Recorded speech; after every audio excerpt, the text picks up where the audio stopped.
माँ शारदे को प्रणाम करता हूँ, अपनी आराध्य देवी माँ निर्मला देवी को प्रणाम करता हूँ। यहाँ पर उपस्थित समस्त महानुभाव आशीर्वाद दाता विद्वत जन एवं जनियों को प्रणाम करता हूँ। बैठे हुए एवं खड़ियों को प्रणाम करता हूँ, लेटे हुए एवं पड़ियों को प्रणाम करता हूँ, सोए हुए एवं जगियों को प्रणाम करता हूँ, छोटे एवं बड़ियों को प्रणाम करता हूँ, पतले एवं मोटियों को प्रणाम करता हूँ, ठिगने एवं लंबियों को प्रणाम करता हूँ, अमन और चमन को प्रणाम करता हूँ, लबालब एवं सफाचट को प्रणाम करता हूँ। और शुरू अपना काम करता हूँ। मेरे काम में ना रिटेक होता है, ना ब्रेक होता है, ना कटता फीता, डायरेक्ट शुरू होती है कविता। मेरी कविता में ना लालू होता, ना चालू होता, ना आलू होता, ना रतालू होता, ना लादेन होता, ना बूस होता। मेरी कविता में हर प्रकार का रस होता है, जिसे पी के बच्चा और बूढ़ा हर कोई खुश होता है। तो आप भी खुश हो जाइए, मुस्कुराइए, इलू इलू गाइए, तो आपके दिल की कली खिल जाएगी। कुंवारों को बीबी मिल जाएगी और शादीशुदा की बीबी रोज दर्द होने पर झंडू वाम लगाएगी। वाह वाह वाह, बहुत अच्छे। और जो मेरी कविता पे ताली नहीं बजाएगा उसकी बीबी उसको झंडू झंडू कह के बुलाएगी। हाँ। सीमा मैडम पीछे बैठी हुई है पोंचा संभाल करके, बहुत बढ़िया है। हमारे इंदौर प्रॉपर्टी मैनेजमेंट की बहुत एक्टिव महिला है। और उधर भाई साहब बैठे हैं जैन साहब, वो भी मोबाइल रख लो भाई साहब। श्री रामचंद्र कह गए सिया से ऐसा कलयुग आएगा, कवि पढ़ेगा कविता और श्रोता मोबाइल चलाएगा। ये घटना है भाई, है ना, यही संकट है। और देखिए संतोष प्रसाद पाल जी भाभी जी के पास में बैठे और मुस्कुरा रहे हैं, कितनी बड़ी बात है। और अपनी वाली के पास में बैठ के मुस्कुराना, ये कितनी बहुत बड़ी बात है। हाँ, ये बड़ी बात। तो चार पंक्ति बनती है, उन चार पंक्तियों में ताली बजाना। बेटा कहाँ गया वो कार्तिक, इधर उधर घूम रहा, वही बैठ जाएगा। बहुत हमारे एक ही कुंवार है, ऐसे तो बहुत सारे कुंवार है, पर श्री बाकी सब मानसिक कुंवार है। उसके लिए दो पंक्तियां पढ़ देता हूँ। वो मेरे से बोले दवे जी मेरे से दो पंक्तियां सुनो। मैंने कि सुना बेटा कार्तिक। तो बोले कि दिल के अरमा आंसू में बह गए, दिल के अरमा आंसू में बह गए, वो बस में बैठ के चली गई और हम हार्न बजाने में ही रह गए।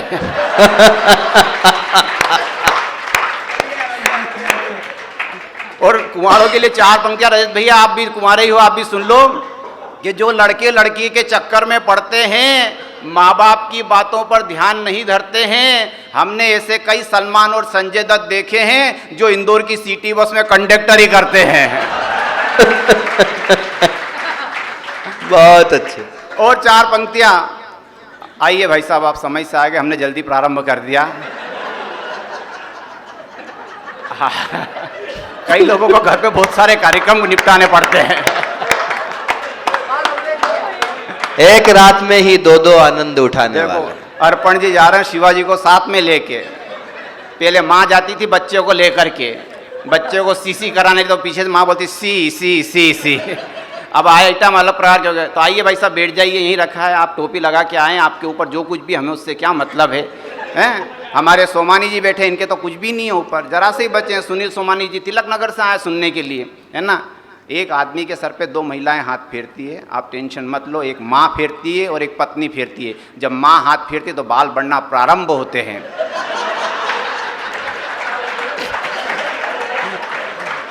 और जब पत्नी हाथ फेरती है तो सुपड़ा साफ हो जाता है। और सोमानी जी को देख के तो ऐसा लगता है कि पूरे मोहल्ले ने ही हाथ फेरा हो।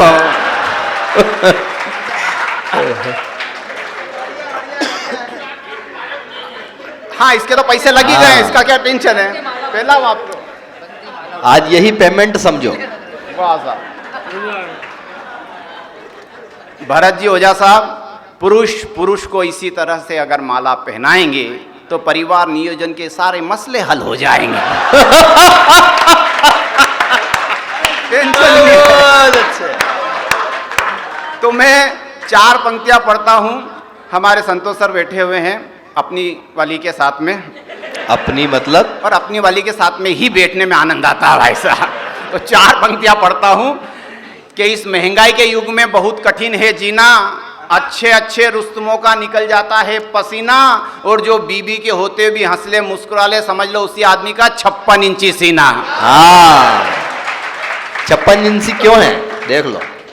और साहब ये मोदी जी हमारे इंदौर प्रॉपर्टी मैनेजमेंट के फाउंडर हैं, बहुत बढ़िया। मोदी जी से भी मान ले तो परम आदरणीय। मोदी जी क्या है, ये हमारे भरत जी बैठे हैं और ये भाई साहब बैठे हुए हैं, नाम भूल गया मैं, काली शर्ट वाले का, साइड का महेंद्र भैया दोनों बैठे हुए ऐसे। एक बार लाल कृष्ण अडवाणी जी बैठे हुए थे, मुरली मनोहर जोशी जी बैठे थे, नरेंद्र मोदी माइक पे आए, बोले भाइयों एवं बहनों, आज नरेंद्र दामोदर दास मोदी जिस मुकाम पे है इन दो महान शख्सियत की वजह से है, और ये दोनों आज जिस मुकाम पे है मेरी वजह से है। तो मोदी जी कुछ भी कर सकते हैं भाई साहब। तो पुष्पेंद्र भाई, रोहित इस इंदौर शहर का नाम पूरी दुनिया में रोशन करेगा, ये हमें विश्वास है। और आने वाली पीढ़ी अगर अच्छा करती है तो हमें खुशी होती है। एक बार इस रोहित के सम्मान में जोरदार तालियां हो। शादीशुदा आदमी हूँ भाई साहब, 4-4 पंक्ति से शुरू होने की कोशिश करता हूँ, और आप भी ताली बजा दोगे तो मेरे भी बाल बच्चे पल जाएंगे। ऐसे आज का कवि सम्मेलन एकमात्र ऐसा, शुभम ने सिर्फ नाम लिख दिया, पेमेंट की कोई बात ही नहीं हुई है, वरना पहला फंडा तो हमारा ये रहता है, हम पहले पेमेंट निर्धारित करते हैं उसके बाद जाते हैं। ठीक है भाई साहब, आप किससे ले लें, कोई दिक्कत नहीं। तो 4 पंक्ति पढ़ता हूँ कि शादी से पहले आदमी का चेहरा रहता खिला खिला, कोई कहता उसे खर्चीला, कोई कहता शर्मिला, कोई कहता रोबीला, मगर शादी के बाद बीबी ऐसा धोती है, ऐसा निचोड़ती है, ऐसा झटकारती के पजामे जैसा हो जाता ढीला ढीला। सूझ नहीं पड़ती बापड़े को करना क्या है। रवि अग्रवाल जी आप भी ताली बजाओ, आपके बाल तो बहुत सारे बच्चे हैं, आप काय को टेंशन पाल रहे हो यार। हाँ, वो सोमानी जी एक के तो सर पे बिल्कुल भी बाल नहीं, बिल्कुल शाकाल हो रहा ने, बिना कॉलर का टी शर्ट पहन के पत्नी के सामने गया, बोला कि आज मैं कैसा लग रहा हूँ। पत्नी ने कहा तुम आज ऐसे लग रहे हो, ऐसे लग रहे हो जैसे फटे मोजे में से अंगूठा बाहर आ गया हो। घटना यहाँ जन्म लेती है भाई साहब। तब 4 पंक्तियां और पढ़ता हूँ शत्रु जी कि किसी ने वतन के खातिर जान दी तो किसी ने मोहब्बत के खातिर जान दी, मगर मेरे एक दोस्त ने तो इसलिए जान दी क्योंकि उसकी बीबी ने बासी बनियान में चाय छान दी। तो कुलदीप ये भी होता शादी के बाद में, नहीं करे तो अच्छा है तू। और 4 पंक्तियां, किसी ने पंजा जिता दिया तो किसी ने कमल खिला दिया, कई नेताओं ने चुनाव जीतकर अपना वादा भुला दिया, और मेरी बीबी की महानता की क्या तारीफ करूं, उसने तो नाग पंचमी के दिन एक नेताजी को ही दूध पिला दिया। रीना जी मैं आपके बारे में बिल्कुल भी नहीं कह रहा हूं, हाँ आप वो नेता नहीं, आप तो समाज सेविकाएं हैं, है ना, बहुत बढ़िया है। महिलाओं के बारे में मैं कभी कुछ नहीं कहता हूँ। कितनी सारी बच्चियाँ हमारी बैठी है, वर्षा मैडम बैठी है, और आरती मैडम बैठी है, रोशनी बैठी है, बहुत सारी मैडम बैठी है, सबका नाम लो तो पूरा कोई समय खत्म हो जाएगा। तो मैं महिलाओं के बारे में कभी कुछ नहीं कहता हूँ। भाभी जी, मिथिलेश दीदी, महिलाएं इसलिए नहीं कहता हूँ कि महिलाएं हमारे देश की आन है, बान है, शान है, महान है, माँ है, बहन है, बेटी है, दादी है, अरे ये है तो सब कुछ है, वरना हर आदमी राहुल गांधी है। वाह, क्या बात है। आप सोच रहे थे मैं कोई ज्ञान की बात करूंगा। पुरुष का क्या है, सीसी भरी गुलाब की पत्थर पे फोड़ दूं और दूसरी मिल जाए तो पेली को कई के मन की बात हो गई भाई साहब। तो मैं और 4 पंक्तियां पढ़ता हूँ। आदरणीय हमारे जानी बैरागी जी आ गए। जानी बैरागी जी राजौद के रहने वाले छोटे से गांव से, लेकिन पूरे देश और दुनिया के लोग इनको सुनना चाहते हैं। इनका गांव के हर व्यक्ति हास्य का कलाकार है। मैं इनके गांव में गया तो एक व्यक्ति का देखा बीच का दांत टूटा हुआ। मैंने भाई साहब दांत कैसे टूट गया, पत्नी ने बेलन फेंक के मार दिया क्या? वो बोला मैंने मेरे हाथ से ही तोड़ लिया। मैंने क्यों तोड़ लिया? उसका जवाब 4 पंक्ति में अच्छा लगे तो आशीर्वाद देना। उसने कहा कि नई नई स्टाइल है, नया आजकल का ट्रेंड है, मेरे भी शहर में कई सारे फ्रेंड है, और मेरे टूटे हुए दांत का राज बताता हूँ, ये मेरा सिगरेट रखने का स्टैंड है। कमाल ही कर रहे हो, तो इससे कमाल है भाई साहब। और 4 पंक्तियां पढ़ता हूँ। सीमा दीदी आपको अच्छी लगे तो बेटा तू भी बजाना। गोस्वामी है ना, तुलसीदास जी हमारे यहाँ बैठे हुए हैं, क्योंकि महिलाओं को मेरी बात समझ में आएगी। भाई साहब थोड़ा सा मुझे पीछे से भी वातावरण मिले। दीपक तेरी चाल से, ढाल से, गाल से, जेब में फंसे रुमाल से ऐसा लग रहा है जैसे आ जाए अपना ससुराल से। कि मेरी बीबी मायके का गुण गाती है क्योंकि वो साड़ी मायके से ही लाती है, मेरा गुण जरा सा भी नहीं गाती जबकि फाल मेरे पैसे से ही लगवाती है। और संतोष भैया, अब आपके यहाँ का तो मामला नहीं पता, पर मेरी पत्नी जब भी मायके से आती है, देखो मेरे भाई ने 1000 रुपये की साड़ी दिलाई, पिताजी ने दिलाई, तुमने आज तक क्या दिलवाया? और रीना दीदी जब वो साड़ी लाती है 1000 रुपये की, तो उसका मैचिंग शुरू होता चप्पल से लेके बक्कल तक, और वो 1500 हमारी जेब का। 2500 की ड्रेस पहन के माताजी निकले तो फिर एक नया टेंशन के आदमी मैचिंग नहीं हो रहा है। अब वो बापड़ा दूसरा कहां से लेकर के आओ? तालियां कमजोर है आपकी भाई साहब। वाह भाई वाह। पानी मुझे भी पिला देना। यहाँ पानी की ही व्यवस्था की गई है, मांगा तो बहुत कुछ गया था।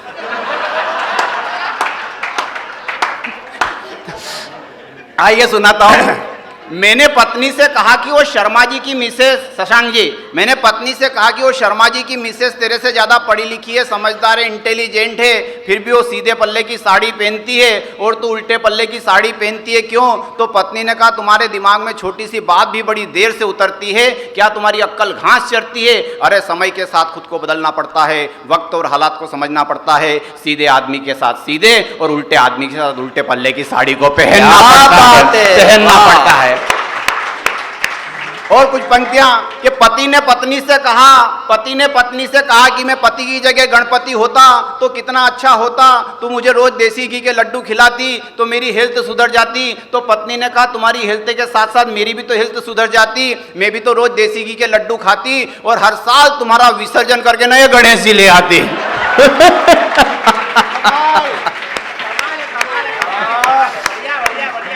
रजनीश जी अपने पास तो एक ही है और गणेश जी की बात दो है, रिद्धि सिद्धि, फिर भी मामला अपना चल रहा है।